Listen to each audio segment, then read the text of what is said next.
Hi sisters. Okay, so our attention spans are short. Like really, really short. Not even the length of an average TikTok. It takes so much to even hold our attention, to the point where I've even found myself scrolling away because someone's either talking too slow or their voice is too fucking irritating. We come from a generation of nihilism and cynics. So when it comes to big brain ideologies such as politics, young people don't pay attention, and I don't blame them, but that wasn't always the case. We first saw the young generation's interest in politics in 2016, when the year was dominated by the UK's decision to leave the European Union. Political year also saw the rise in popularity for then Labour Party government leader, Jeremy Corbyn. Corbyn advocated for reversing cuts to public sectors, renationalising public utilities. He's anti-war and an anti-nuclear activist. In November 2015, he voted against the British involvement in the Syrian civil war and apologised for Tony Blair taking us into the Iraqi war as well. A newcomer to British politics in the time of Corbyn would gently assume that the Labour Party represented the leftist ideology, seeing as though Corbyn was a largely leftist man and he was the leader. But that couldn't be farther from the truth.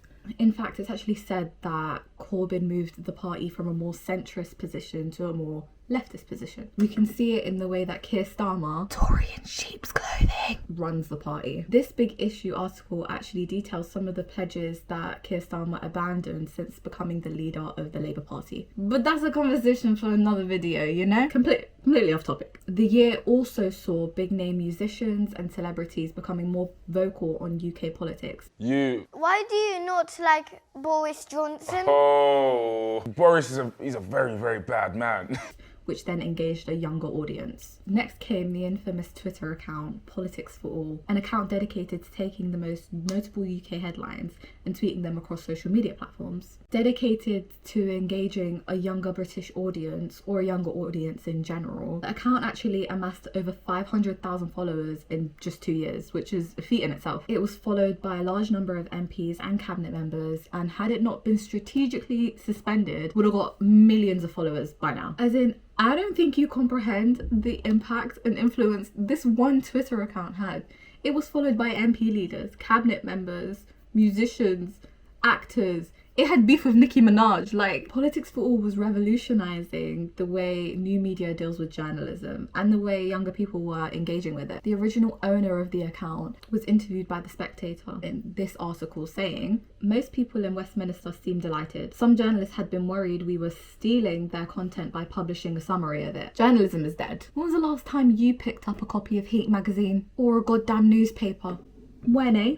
It doesn't take a genius to see that the news and writers' room is abominably white.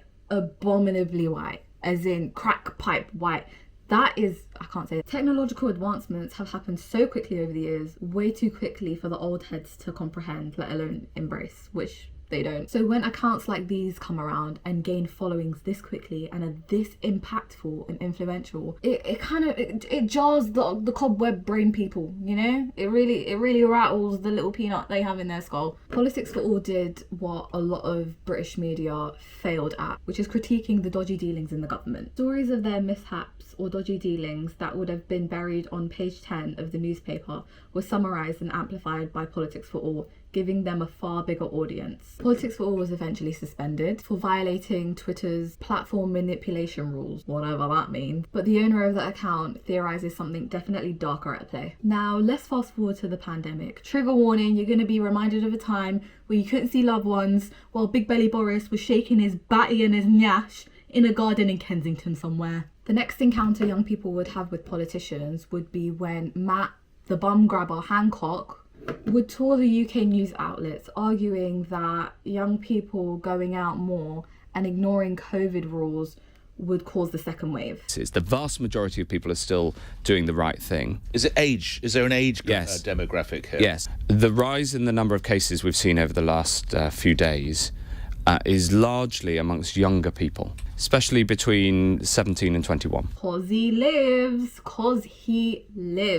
Last night, my wife spent an hour trying to glue my daughter's school shoes back together. Minimum wage in the UK is £10.42 per hour, and the average person works 38 hours per week. According to your 2018-19 annual accounts, you made a profit of £1.6 billion, and in your 21-22 accounts, you made a profit of £2.03 billion. So, just as a very basic review of the accounts, you've increased your profit quite significantly there, haven't you?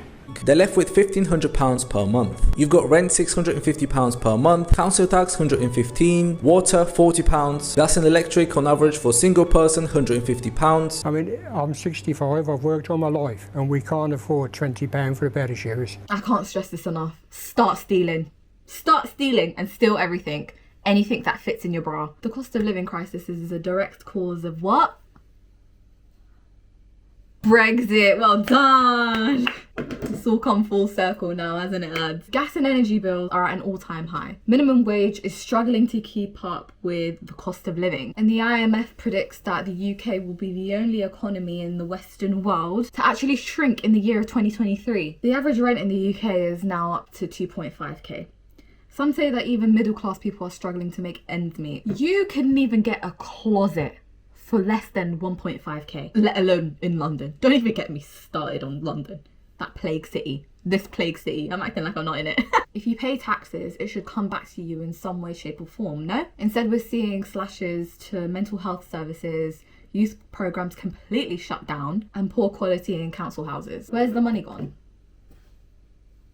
It's gone. It's above me now. I don't even have a conclusion. Everything's bleak, reality is an illusion, and we're all poor and hungry and starving. And Big Belly Boris is probably huffing down a pig in a blanket as we speak. The point is, we should have more engaging ways and easily accessible ways to connect with news. If it's not a submarine imploding, it goes completely over our heads.